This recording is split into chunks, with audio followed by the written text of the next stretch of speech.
নমস্কাৰ বন্ধু বান্ধৱীসকল, মই অনিতা ভিডিঅ'লৈ আপোনালোক সকলোকে পুনৰবাৰ স্বাগতম জনাইছোঁ। এয়া ৰাতিপুৱা কাম বন কৰি আজৰি হৈ কিনে অকণমান বহিছোঁ আৰু বেটি যিহেতু শুই থাকোঁতে একদম জল্দি কামখিনি কৰিবলগীয়া হয় দৌৰি নহ'লে তাই ইমানেই আমনি কৰি থাকে, শুবলৈ নিবিচাৰে মানে। ৰাতিও নুশুৱে, আজিতো ৰাতি নুশুলেই। তাৰপিছত এতিয়া মানে তাই টোপনি পৰা হোৱা নাই যে এতিয়া শুই লৈছে।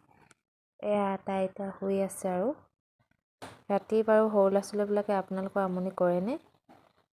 মানে ইমানেই আমনি কৰিছে নহয়। ডাঙৰ বেটি ইমান আমনি কৰা নাছিলে, কিন্তু সৰু বেটি ইমানেই আমনি কৰিছে। এতিয়া কিন্তু শুই লৈছে দেই। জ্বৰলৈ মানে টাইম নোহোৱা হৈ গৈছে মানে।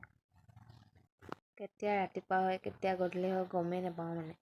দিনটো মানে ইটো সিটো মানে কামবিলাক মানে আজৰি হ'বলৈ নোৱাৰা হৈ যাওঁ মানে। ইমানে আমনি কৰে। দৌৰি বাচন ধুওঁ, আকৌ আহি কিনি মানে তাইক চাওঁ, আকৌ কাপোৰ কানি ধুবলগীয়া হয় দৌৰি তেনেকৈ মানে কামখিনি কৰিছোঁ মানে। নিজৰ গা বেয়া লাগিলেও মানে একো পাত্তা দিয়া নাই আৰু।